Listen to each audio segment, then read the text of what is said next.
Donc aujourd'hui, c'est le retour de l'exil avec Esdras et Néhémie.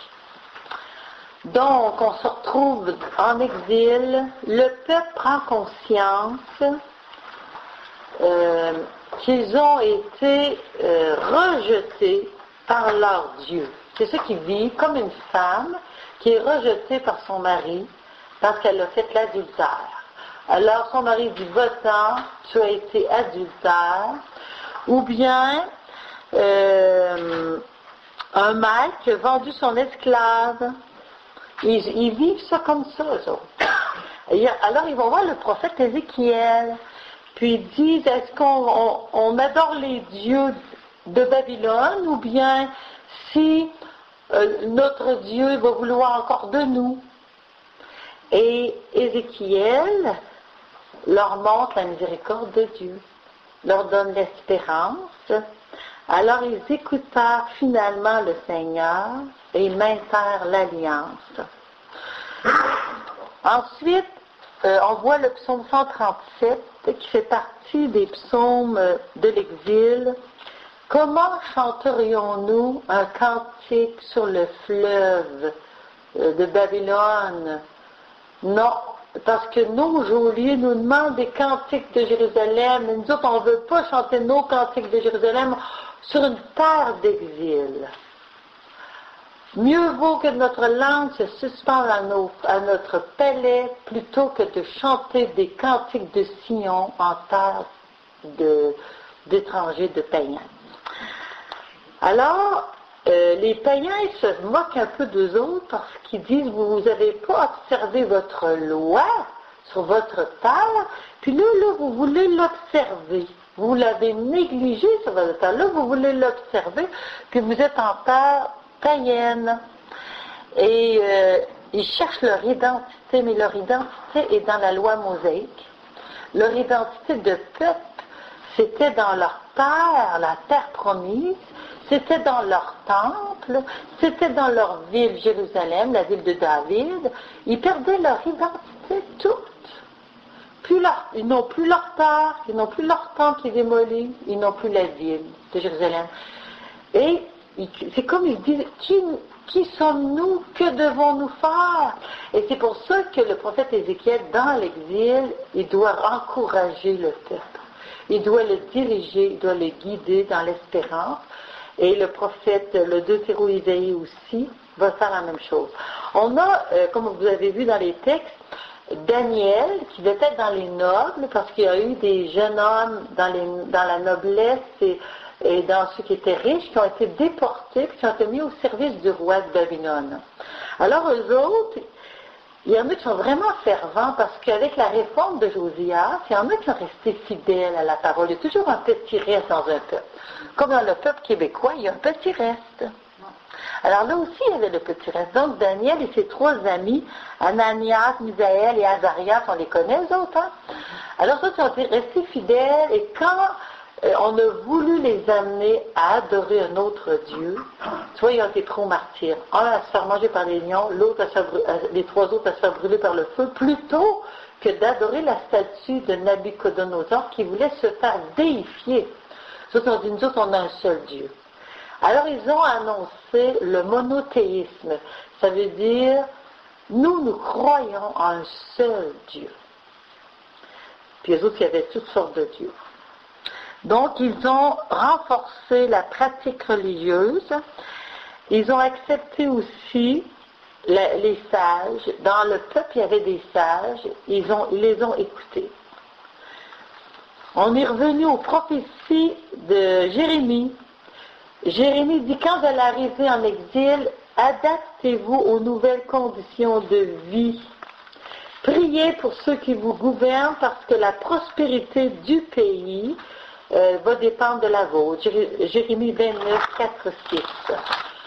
Donc, ils acceptent le joug du roi de Babylone et ils acceptent d'être humiliés parce que le Seigneur leur a demandé. C'est les conséquences du péché. Nous autres aussi, quand on a péché, le Seigneur va nous mettre un joug. On voit ça dans Ecclésiastique au chapitre 2. si tu veux suivre le Seigneur, prépare-toi à l'épreuve. On va sur Ecclésiastique 2. Alors, on a tous péché. Puis quand on se convertit au Seigneur, on revient à lui, il peut nous faire une belle effusion d'esprit, puis après ça, on passe au feu. Le feu de l'esprit qui nous a enthousiasmés, qui nous a donné des goûts de l'Eucharistie, de l'adoration, de la parole de Dieu, tout d'un coup veut se changer en feu qui purifie et qui fait mal. Puis là, on dit, oh là, que ça fait mal, Seigneur. Puis là, on voudrait s'en aller en Égypte de nouveau pour manger des gros oignons et la viande grasse.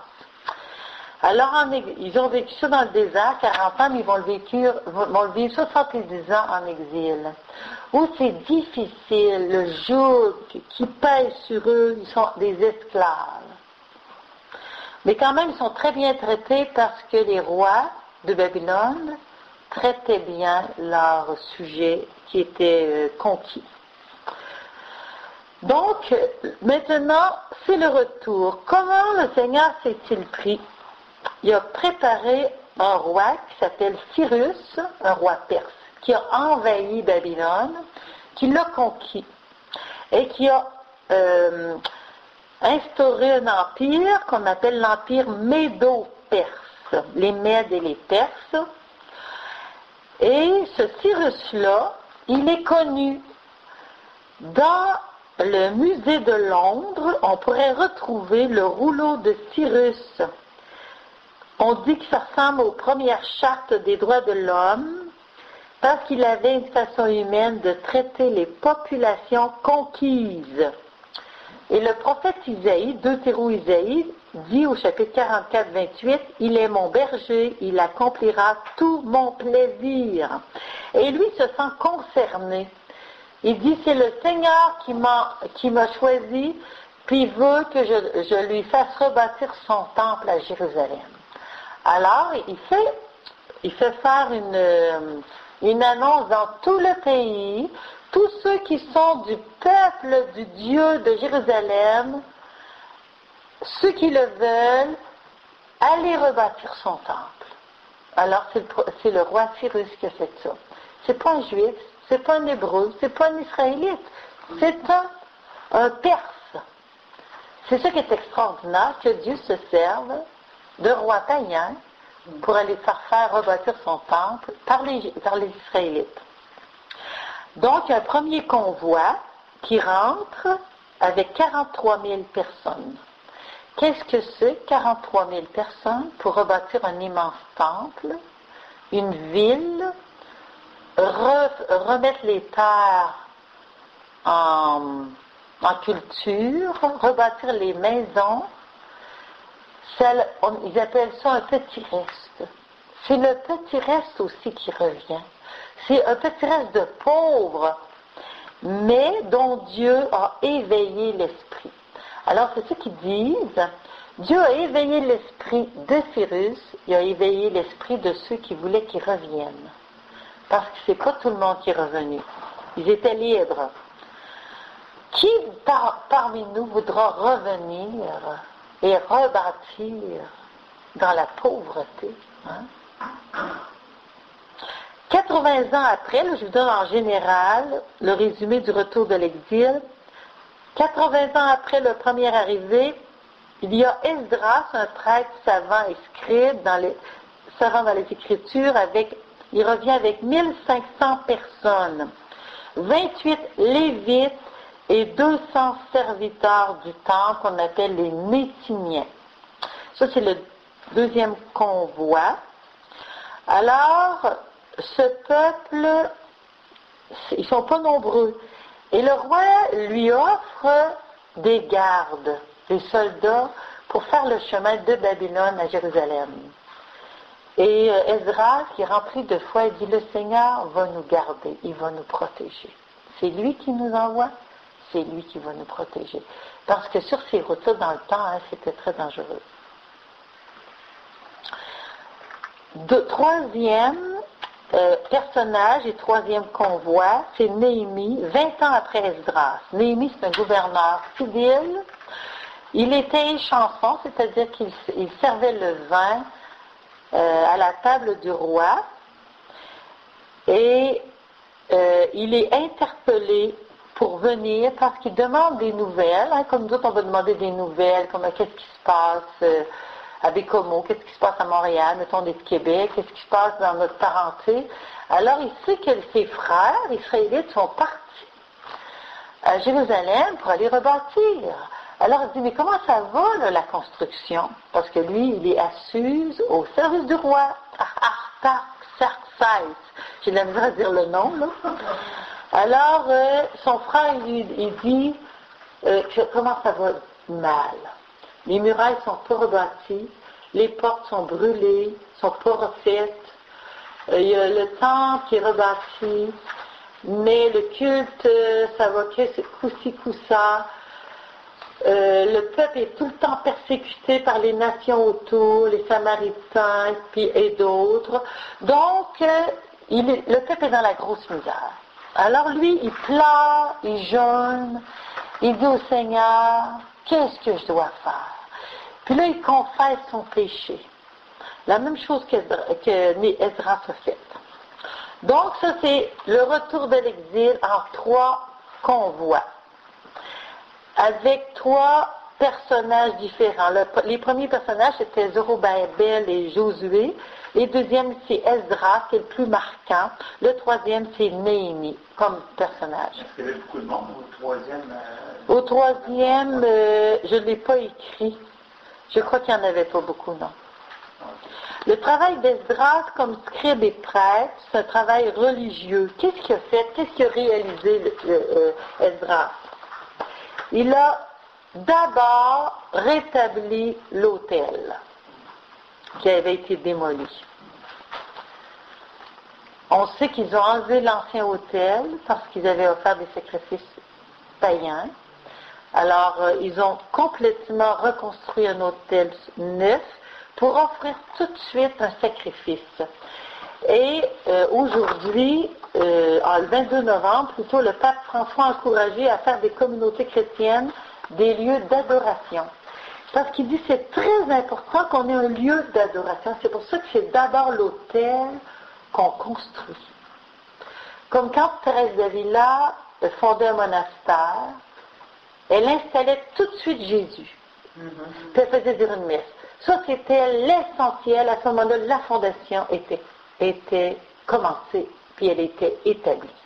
Tant qu'il n'y avait pas de chapelle, d'autel et de messe dite, la fondation n'était pas faite. On peut penser à bâtir sur le roc. Oui, exactement. Puis nous autres, on veut rebâtir notre Église et nos communautés chrétiennes, il faut rebâtir l'autel. Il faut rebâtir le lieu d'adoration. Toute la communauté est en adoration, en prière, en action de grâce et en louange. C'est ce qui se passe quand ils bâtissent leur autel, offrent des sacrifices. Ils sont dans la louange, ils crient de joie, puis il y en a d'autres qui pleurent. Ils pleurent peut-être d'émotion, puis ils pleurent aussi parce qu'ils disent, mon Dieu, on est si pauvres et si petits.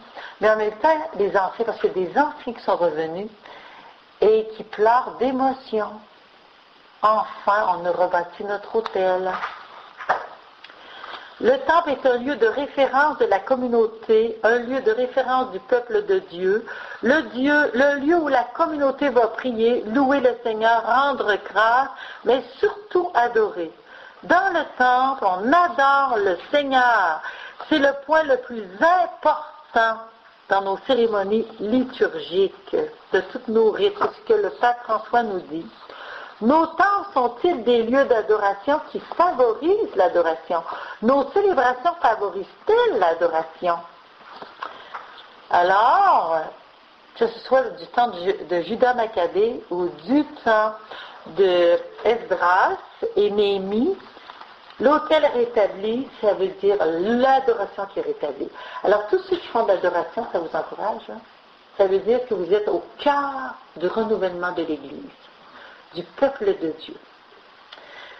Ensuite, ils établissent les fondements du temple.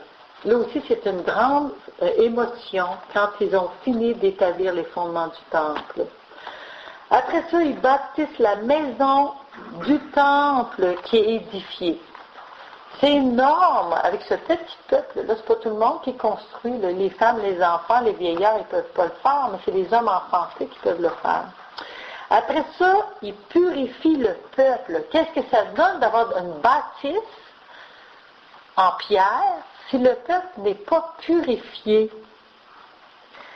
Alors, ils vont proclamer la parole de Dieu pour purifier le peuple. Esdras va proclamer la parole de Dieu, puis là, ils vont s'apercevoir qu'ils n'ont pas été fidèles. Il y a des personnes qui se sont mariées avec des Moabites, des Ammonites. Et ça a fait un mélange dans le peuple au niveau des croyances. Il y a eu des doctrines dans la confusion, un mélange. Par exemple, aujourd'hui, avec le Nouvel Âge, on fait entrer le Nouvel Âge dans nos églises, les pratiques du Nouvel Âge dans nos églises, dans les services pastoraux, dans les écoles, dans les maisons, les chrétiens dans les monastères. Les chrétiens, ils pensent que c'est correct, mais c'est un mélange. On mélange les divinités, parce qu'on adore des divinités dans le yoga, dans la méditation transcendantale. Et on mélange tout, mais on ne peut pas édifier l'Église comme ça. Alors, il y a Esdras qui est vraiment atterré quand il s'aperçoit qu'on a marié des païennes, que des chefs du peuple, comme des hommes du peuple, ont choisi des Moabites ou des Ammonites ou d'autres pour se marier. Ils ont eu des enfants. Alors, il ne sait plus quoi faire. Alors, les anciens viennent le voir, le peuple, il y en a du peuple qui viennent le voir, puis il dit, on est prêt à se séparer. Demandons la séparation de nos femmes, de nos enfants. Alors, il y en a qui ont eu le courage de le vivre. Il n'y a rien qu'un petit groupe seulement qui s'est révolté, qui n'a pas accepté ça. Mais la plupart étaient d'accord. C'est parce qu'il faut une séparation de l'esprit du monde. Une séparation de l'idolâtrie. Des religions qui ne sont pas la religion chrétienne. On n'a pas la même mentalité, puis on n'adore pas le même Dieu. Donc, ça prend une séparation. Ils ont des pratiques qu'on ne peut pas adopter. Et c'est par la parole de Dieu qu'ils ont eu la lumière. Parce qu'Esdras, c'est un scribe qui connaît l'hébreu. Il a traduit au peuple. Donc ça, il le fait avant que Néhémie arrive. Parce que Néhémie va arriver 20 ans plus tard, vous allez voir que ça va faire. Voici Néhémie. Alors Néhémie, lui, entendant parler de la misère que vit encore le peuple pendant ces 20 ans-là, Esdras a fait un gros travail, mais la ville est encore dans la grosse misère. Les gens sont partis bâtir leur maison. Ils ont sorti de Jérusalem, mais Jérusalem n'est presque pas habitée. Les maisons sont en ruine. C'est pas encore la ville sainte, là. Alors, c'est pour ça que Néhémie, il écoute dans son cœur, puis se sent interpellé à les aider. Mais aider à rebâtir les murailles, on ne peut pas tenir si les murailles ne sont pas rebâties. On ne peut pas tenir si les portes ne sont pas fermées. Mais il sait que dans le peuple juif, il y a des chefs qui se sont alliés avec les ennemis du peuple juif. Ils ont fait des alliances de mariage, ils ont fait des alliances d'argent pour leurs propres intérêts. Alors, lui, quand il arrive, envoyé par le roi, parce qu'il a dit au Seigneur, fais que le roi me soit favorable. Parce que lui, ça fait longtemps qu'il sert le roi. Puis il a toujours été joyeux, il a toujours été mais son service. Puis là, cette journée-là, il est triste. Puis là, le roi dit, pourquoi tu es triste? Il dit, j'apprends que mes frères sont dans la grosse misère. Et puis que les murailles de Jérusalem sont démolies, les portes. Il dit, moi, il dit, ça me fait vraiment de la peine. Il dit, qu'est-ce que tu veux me demander? Me permettriez-vous d'aller aider Et le roi, il dit, combien de temps tu vas rester? Il dit, je ferai tel travail et je reviendrai après. La reine est à côté du roi, et puis ils ont dit oui. Alors c'est comme ça, il dit, il a été après ça, la main de mon Dieu était avec moi. Parce qu'il avait dit au Seigneur, inspire au roi. Influence le roi. Et là, le roi a dit oui. Donc, il est toujours dans la docilité à l'Esprit Saint. Quand on reconstruit l'Église, il faut demander au Seigneur, ouvre-moi les portes, Seigneur. Je ne défonce pas les portes. Seigneur, si tu veux que j'aille là, comme je me sens inspirée, montre-moi-le par les événements. Si le roi a dit oui, ça veut dire que c'est vrai mon inspiration. Puis le roi, non seulement il dit oui, mais il lui donne tout l'aide nécessaire. Il lui donne une garde, il lui donne des hommes, il lui donne de l'argent, du matériel, il lui donne ce qu'il faut. Parce qu'il est aimé, il est apprécié par le roi. Donc il part, et pendant la nuit, il ne peut pas se fier aux chefs du peuple d'Israël, parce qu'ils sont doubles. Il y en a qui sont doubles, il y en a qui sont vrais, mais il y en a qui sont doubles. Alors, pendant la nuit, à cheval, il fait le tour des murailles de Jérusalem. Il constate les dégâts. Après ça, il prie, puis il prend une décision. Il fait venir les chefs du peuple, puis là, il leur propose un plan. Et ensuite, il fait un appel à tous les hommes qui sont capables de travailler, à leur famille, et les hommes, il leur répartit la tâche sur toutes les murailles. Bon, tel homme et tel homme, tu vas faire telle partie de la muraille, telle autre partie de la muraille, telle autre partie de la muraille. Avez-vous déjà vu les murailles de Jérusalem? Non. C'est très élevé, fait en pierre rose. C'est pour ça que quand on arrive à Jérusalem, la ville est rose, au coucher du soleil, là. Alors, c'est très haut. C'est un énorme travail. Alors, c'est pas facile. Et les ennemis sont contre. Les ennemis, c'était les Samaritains avec Tobia, puis d'autres là qui étaient dans le pays. Et eux autres, ils veulent pas qu'ils rebâtissent. Ils sont jaloux. Puis ils sont méchants aussi. Ils essayent tout le temps d'arrêter les travaux. Depuis le commencement, ils ont essayé d'arrêter les travaux. Alors, Néhémie est arrêté par rien. Alors, ce que va faire Néhémie, en gros, je vais vous le dire, après qu'il aura rebâti les murailles, fait refaire les portes, il va demander aux habitants de venir habiter la ville de Jérusalem. C'est un gros sacrifice. Parce que chez les Juifs, c'est très important de garder l'héritage de leur père. Dans le temps des pères, tu sais, la terre de mon père, de mon arrière-grand-père, de mon arrière-arrière-grand-père, on l'a conservée. On la vendait pas aux étrangers. Moi, je peux comprendre ça parce que chez nous, on a une terre. Et c'est mon frère qui a la terre. Et moi, je vais marcher sur la terre. Au niveau de mes entrailles, c'est très important. J'ai le besoin de retourner à la terre.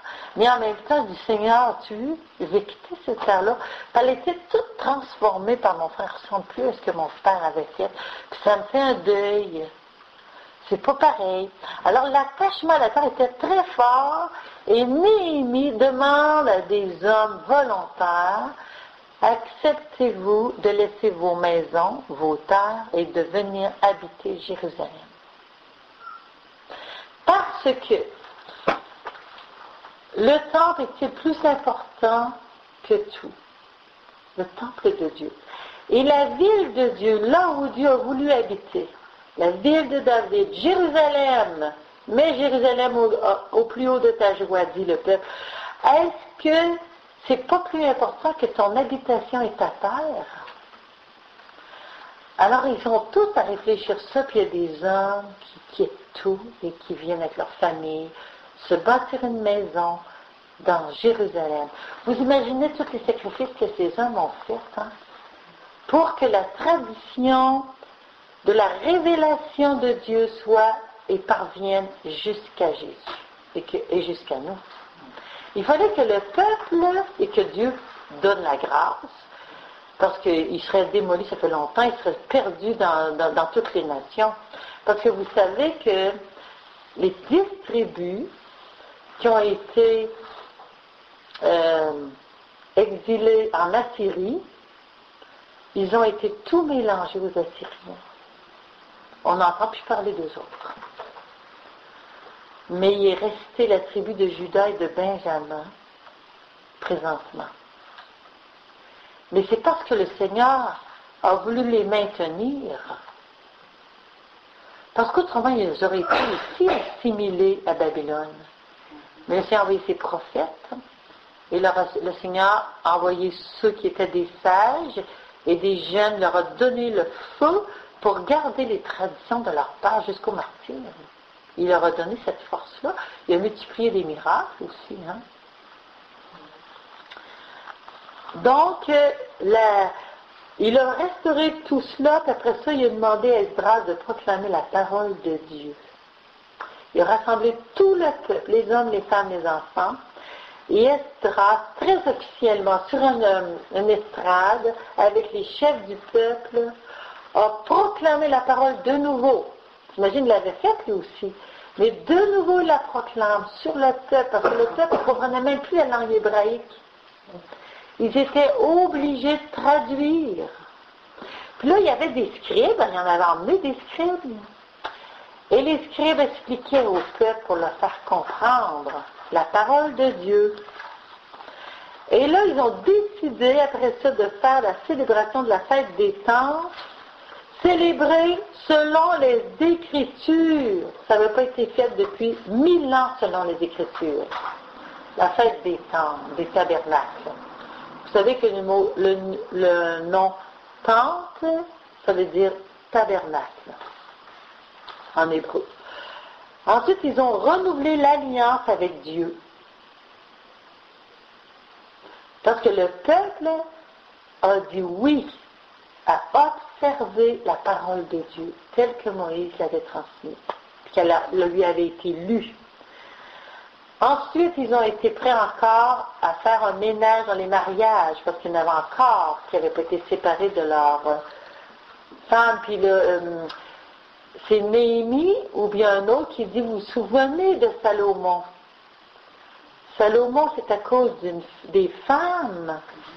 Il en avait marié des Moabites puis des Ammonites, lui, puis il avait dressé des temples pour ses femmes, puis il avait rendu un culte pour faire plaisir à ses femmes, à leur Dieu, il avait en faire de l'enfant.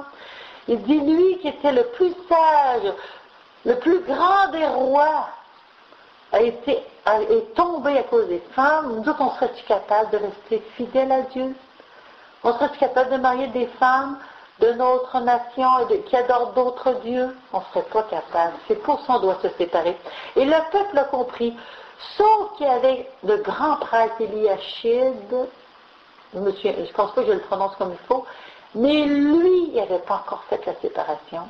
Il y avait d'autres chefs qui n'avaient pas encore fait la séparation, et c'est Néhémie qui est allé leur parler. Il n'a pas regardé qu'ils étaient riches, qu'ils étaient nobles, qu'ils étaient des grands prêtres, qu'ils avaient des grands titres. Il a dit, tu dois observer la parole de Dieu. Alors, se mettre sous l'autorité de la parole. Hein. Je mets la parole sur ma tête, je l'ouvre et je me place sous l'autorité de la parole de Dieu. C'est pas moi qui décide, c'est la parole de Dieu.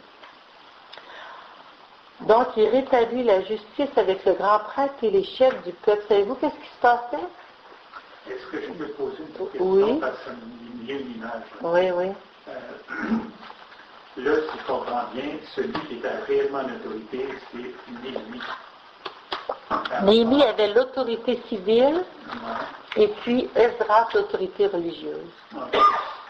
Et j'écoutais ce soir une nouvelle sur Internet où on parle du pape qui veut décentraliser complètement cette autorité-là, qui veut revenir à la collégialité. Oui. Donc, on parle de tous les évêques un peu partout dans le monde.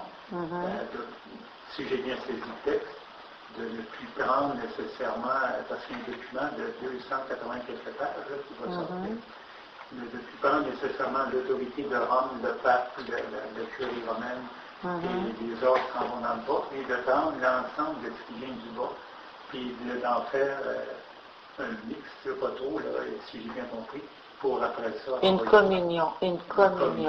C'était comme ça au début de l'Église pendant plusieurs siècles. Ouais. Mais là, je voyais l'image dans le sens de décentraliser, alors qu'avec Néhémie, c'est lui qui prend, Esdras qui prend l'autorité pour l'envoyer au peuple. Ils ne sont même pas les grands prêtres. Hein? Ouais. Esdras, c'est un prêtre et un scribe, mais il a l'autorité du zèle de Dieu.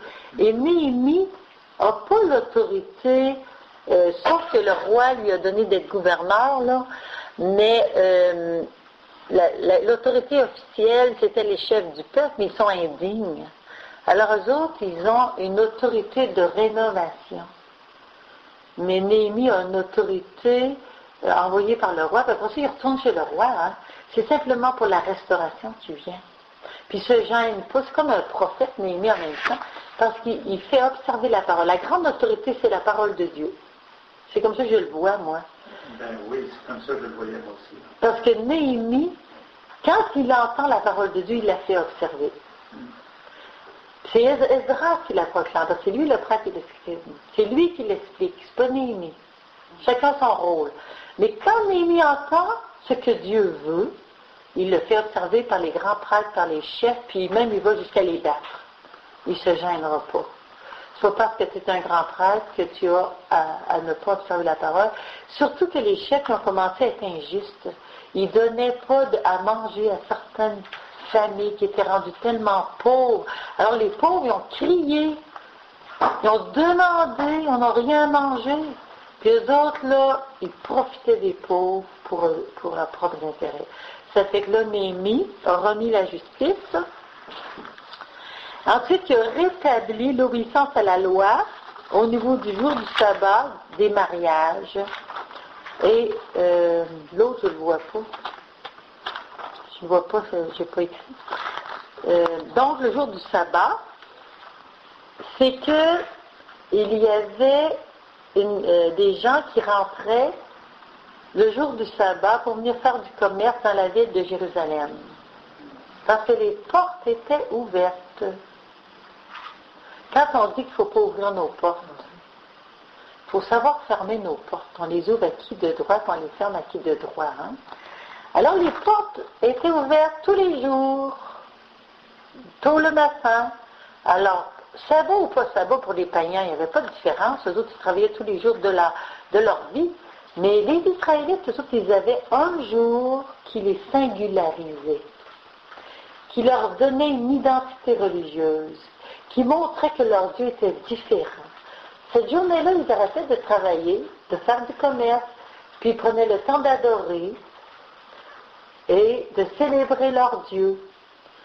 Alors, pour qu'il n'y ait pas de commerce, alors Néhémie a décrété que le jour du sabbat, on n'ouvrirait pas les portes. Alors, ils ne pouvaient pas venir faire de commerce.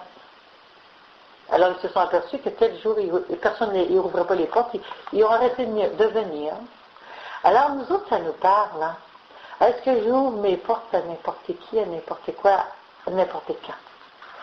Puis, dans la vie spirituelle, on dit ça, on n'ouvre pas les portes au péché, sous toutes ses formes, à l'occulte, aux influences du péché de nos ancêtres, par exemple, à la mentalité de ce monde, à ouvrir les portes aux émotions toxiques comme la peur, la jalousie, l'amertume avec la rancune, le désir de vengeance. Je n'ouvre pas mes portes à ça. Parce que si j'ouvre les portes, l'ennemi rentre, puis ça cache l'intérieur de mon âme. Alors là, l'ennemi rentrait le jour du sabbat, puis donnait une mentalité de commerce, puis enlevait le sens du sacré du jour du Seigneur. Si tu enlèves le sens du sacré du jour du Seigneur, tu enlèves le culte d'adoration. Ensuite, on enlève la célébration. Qu'est-ce qu'on fait nous autres? On met le sport le dimanche matin. Le hockey, le football, la pêche. Puis on met, ça c'est bien important, c'est tout le dimanche matin, les parents sont obligés d'aller reconduire leurs jeunes le dimanche matin, parce qu'il y a des cours de ski, des cours de gymnase, des cours de natation, des cours. Ça c'est important. Mais la mère, tout ce qu'elle est. L'Eucharistie, mais c'est ça qui se passait. On ouvrait les portes au commerce. Alors nous autres, on dit, on peut acheter le dimanche. Je peux aller partout que j'achète le dimanche. Jusqu'à 10 heures le soir. Jusqu'à 10 heures le soir. Ça, c'est plus tard que les autres soirs, presque. Hein? Alors, qu'est-ce que ça fait dans la mentalité du chrétien? C'est que tous les jours sont pareils. Là, je me lève plus pour la messe. Ça ne donne rien. Puis là, je vais faire mon ménage, parce que là, je travaille, mon mari travaille. Le dimanche, je suis obligée de faire mon ménage. Et puis, j'ai plus le temps à la messe. J'ai trop d'ouvrages. Et puis, à la fin, il n'y a plus de jour sacré, il n'y a plus de culte à Dieu, il n'y a plus d'adoration, et je perds ma foi. Pour vous dire comment c'est important de célébrer le sabbat. Et la séparation, là, non seulement il va y avoir la séparation des mariages sous le temps de Néhémie, pour ceux qui ne l'avaient pas encore faite, spécialement dans les chefs du peuple, mais aussi une séparation avec le peuple de Moab et d'Ammon, qui vivait encore avec les Israélites. Il les avait acceptés. Mais il y avait une parole de Dieu dans le temps de Moïse qui disait « Vous n'accepterez jamais Moab et Ammon parce qu'ils n'ont pas accepté de nous laisser passer sur leur terre quand nous avons besoin de passer. Ils n'ont pas accepté de nous donner de l'eau et du pain quand nous sommes passés. Alors, n'acceptez jamais Moab et Ammon. » Et là, eux autres, ils les avaient acceptés, ils vivaient avec eux, ils mariaient leur fils à leur fille, et le mélange de religion se faisait aussi. Donc, sous Néhémie, c'était drastique. Ils ont renvoyé ces deux peuples-là, sans pitié. Pourquoi? C'est parce que si on garde l'esprit du monde,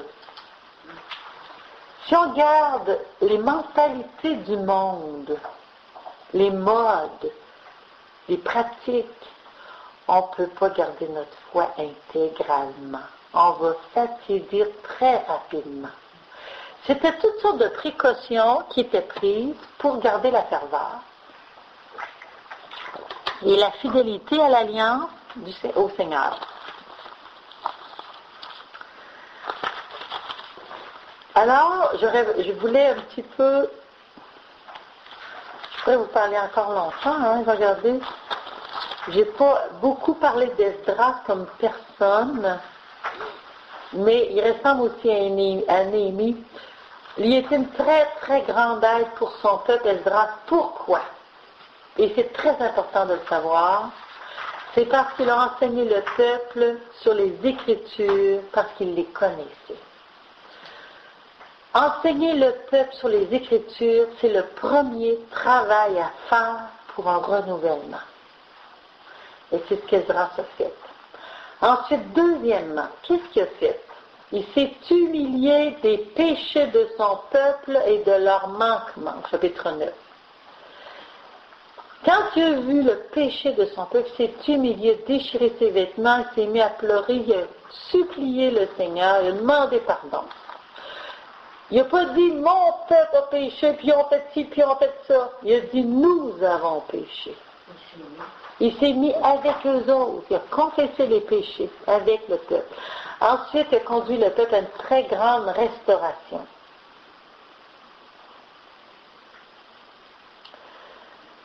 Dans le livre d'Esdras, on peut voir ça. Ensuite, dans le livre d'Esdras, on peut voir la manière dont Dieu travaille. Dieu éveille l'esprit de Cyrus, Dieu éveille l'esprit d'Esdras, et Dieu éveille l'esprit de ceux qui retournèrent à Jérusalem. L'appel est promulgué par le roi. Qui d'entre vous, quel qu'il soit, est de son peuple, que son Dieu soit avec lui et qu'il monte à Jérusalem, qu'il bâtisse la maison de l'Éternel. Alors, ceux qui ont eu l'esprit réveillé se sont levés, ont quitté tout et sont partis. Est-ce que moi j'ai l'esprit réveillé? Est-ce que je veux bâtir l'Église? Est-ce que je suis satisfaite de Babylone? Babylone, là, c'est ma vie dans le monde d'aujourd'hui. Est-ce que je suis satisfaite de ça, moi? Le mélange, la confusion qu'il y a. l'idolâtrie avec le nouvel âge.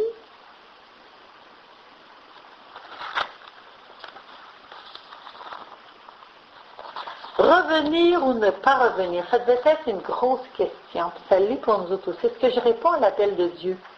Est-ce que je quitte tout pour répondre à l'appel de Dieu?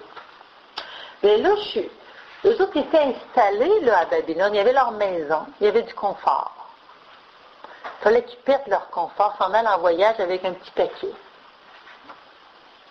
Leur mari, leurs femmes, leurs enfants, un petit paquet. Ils ne savaient pas où ce qu'elle est, là. Sur les routes, arrivés, ils savaient que la ville avait été détruite. Ensuite, il était un petit nombre. S'il y avait été des 100 000, c'était plus facile, mais s'il y a un petit nombre qui a répondu à l'appel. L'argument de l'unité, c'est qu'il y en a qui ont dit, vous allez briser le peuple de Dieu, le peuple est à Babylone maintenant, on devrait tous rester ensemble. Ils ont dit non, la volonté de Dieu, la priorité, c'est la volonté de Dieu, et il veut que nous allions rebâtir le temple à Jérusalem.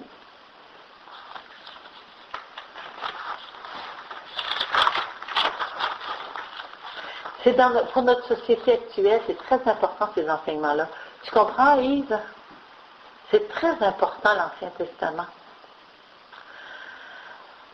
On peut tout aussi analyser comment les ennemis font pour faire tomber l'œuvre de Dieu. Nous autres, présentement, on a beaucoup à faire à l'ennemi, sous toutes ses formes.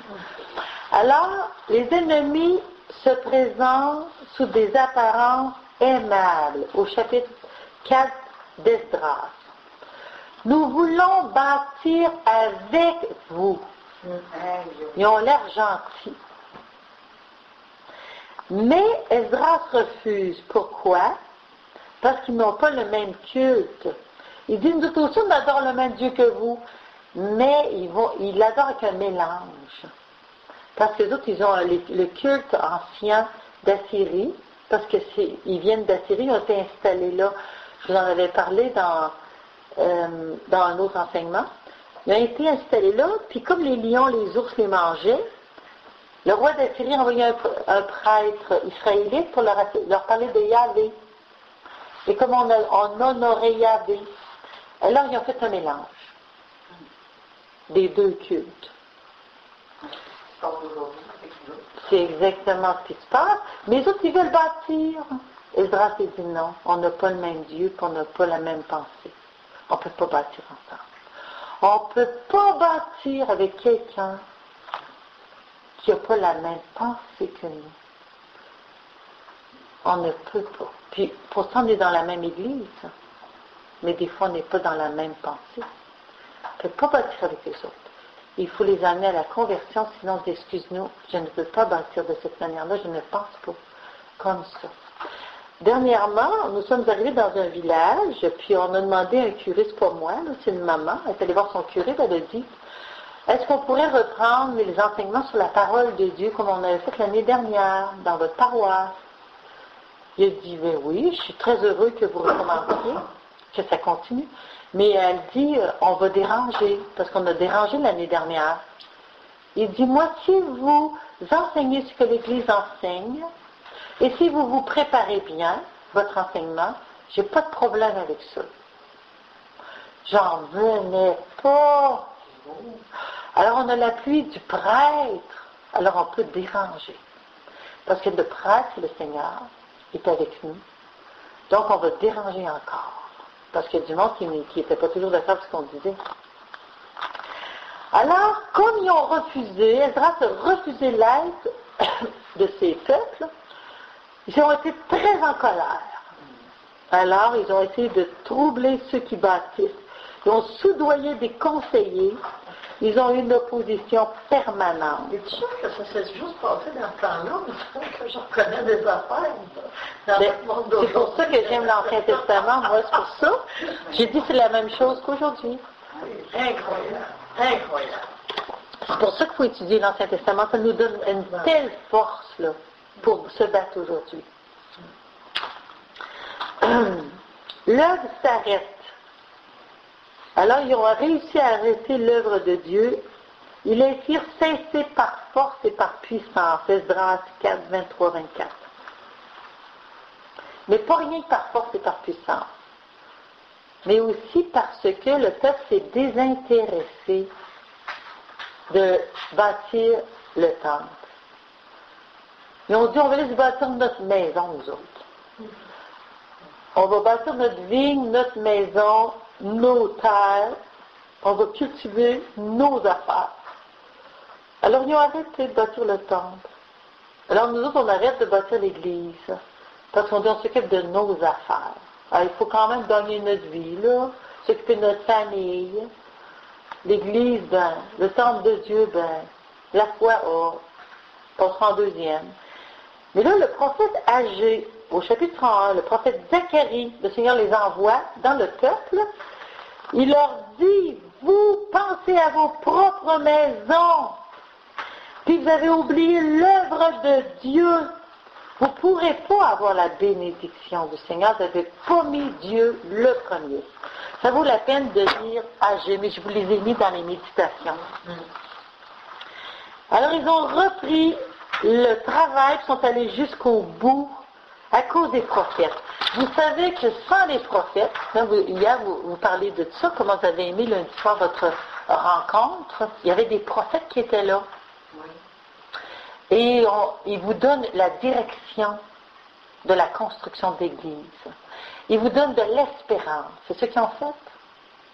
Alors, on veut les entendre parce que nous autres, on dit, moi, je veux bâtir. Le Seigneur a réveillé mon esprit et je ne veux pas que le peuple de Dieu se perde. Alors, donc, Esdras a été bien préparé par Dieu pour mener ce travail. Il avait le cœur disposé à d'abord rechercher, puis à faire et enfin enseigner la loi de Dieu. Je passe ici. J'ai trop travaillé, je pense. L'important, c'est, vous lirez Esdras parce qu'on a encore beaucoup d'enseignements à savoir comment les ennemis ont essayé d'arrêter Néhémie plutôt. Ils ont essayé d'arrêter Néhémie en le décourageant pour les murailles. Ils ont essayé de le tuer. Ils ont essayé de le piéger. Ils ont dit, venez, on voudrait te rencontrer. Ils voulaient l'emmener à Samarie pour une rencontre des chefs. Il dit, moi, j'ai pas d'affaire là. Ensuite, ils ont voulu l'emmener dans le temple avec des juifs qui étaient doubles. Il dit, non, c'est seulement les prêtres qui peuvent aller dans telle place du temple. Faut pas là, moi. Ils ont tout essayé pour le tuer, pour le tromper, mais lui, comme il était très droit, il déjouait toujours l'ennemi. Alors, ça nous enseigne, nous autres aussi, que l'ennemi va toujours essayer de nous arrêter, de nous tuer. Et je veux aussi vous parler que quand ils ont construit les murailles, à cause de l'ennemi, des ennemis qui étaient tout autour, il y en a qui travaillaient avec une épée dans la main, puis une main, ils donnaient les pierres, les choses pour la construction. Puis ceux qui construisaient la muraille, ils mettaient une épée dans leur ceinture. Qu'est-ce que ça nous dit, l'épée? C'est l'épée de l'Esprit Saint. Je ne peux pas construire l'église sans l'épée de l'Esprit Saint. Et l'épée de l'Esprit Saint, c'est quoi? C'est la parole de Dieu. Hébreux 4. Hébreux 2 ou 4, ça nous dit l'épée de l'Esprit Saint, la parole de Dieu. Si moi je veux pour construire l'église, puis je ne connais pas la parole, je ne peux pas construire l'église. Si je ne bats pas avec l'épée de l'Esprit Saint, je ne peux pas construire l'église. Donc, c'est pour ça qu'il nous faut connaître la parole, et comme ça l'ennemi ne pourra pas me déjouer.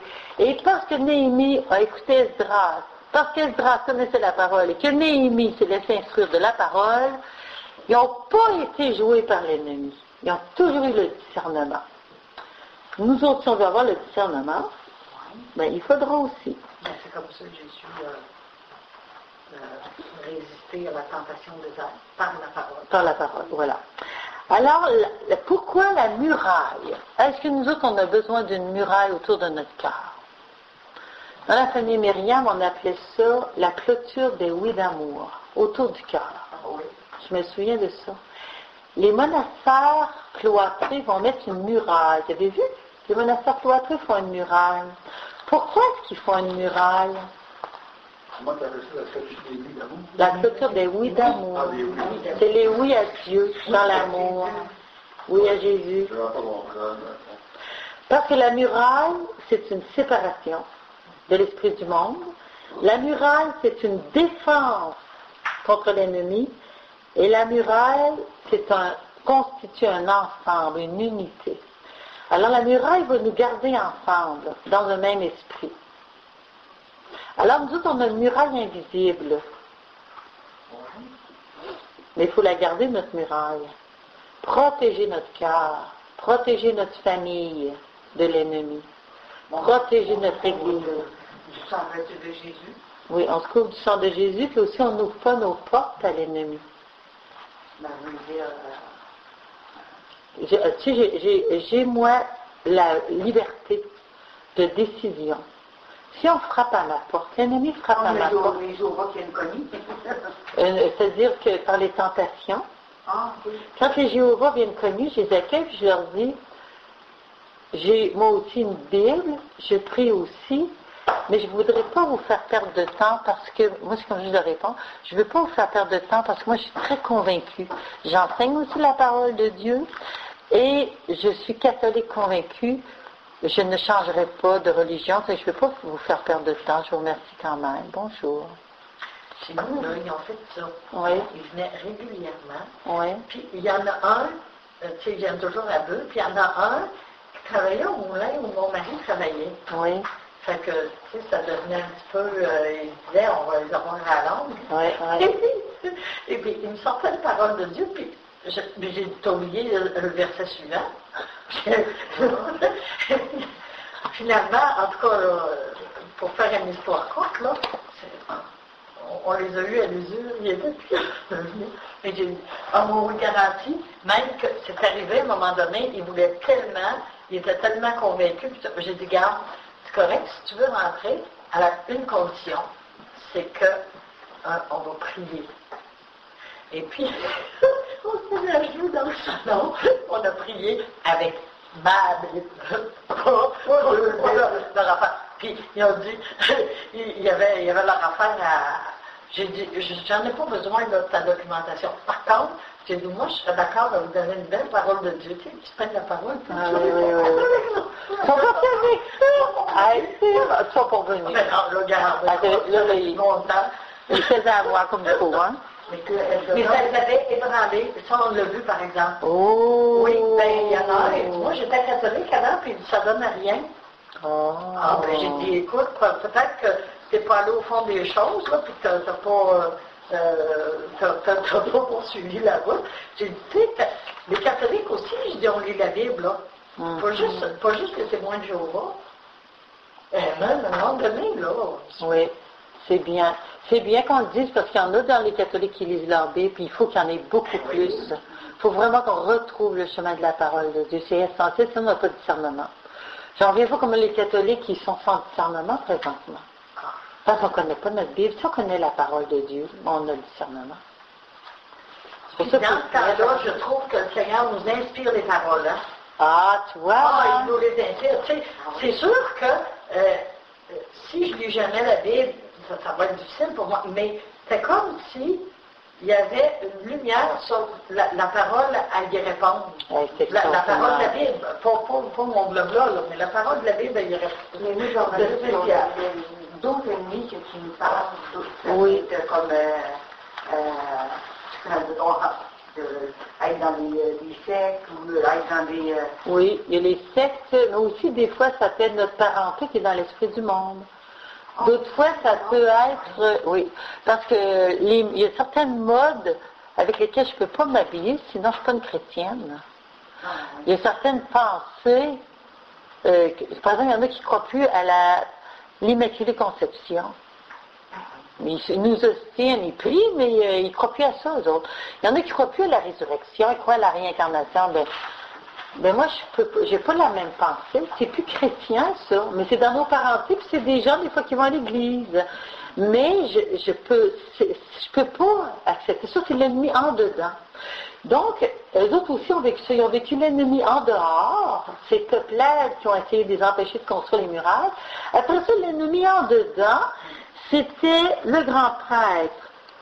C'était des Juifs qui étaient amis avec des ennemis du dehors. Donc, c'était devenu des ennemis, mais en dedans, parce qu'ils étaient doubles. C'était ceux qui étaient injustes aussi, qui ne donnaient pas à manger aux pauvres. C'était des ennemis en dedans. Puis après ça, ceux qui ont attaqué personnellement Néhémie, c'était des ennemis personnels, là. Alors, il faut savoir que on a des ennemis en dehors, puis on a des ennemis en dedans. Puis ensuite, on a dans notre cœur les esprits mauvais qui nous tentent.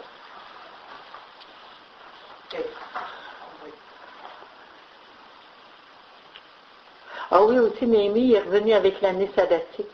C'est la troisième chose que j'avais oublié de vous dire.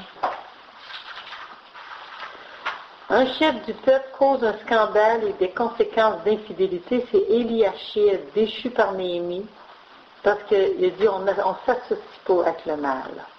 On ne peut pas s'associer avec le mal. Il y avait une grande influence, il y avait des grands titres. Alors la conclusion, c'est que les Écritures ouvertes sont un des grands caractères du livre de Néhémie. Ils viennent en aide à toute l'activité de cet homme de Dieu. Néhémie les défend, il les applique, il les vit lui-même. Et Néhémie est animé par un très grand zèle de la maison de Dieu. Comme Jésus. Jésus dit, le zèle de ta maison me dévore. Alors Néhémie aussi.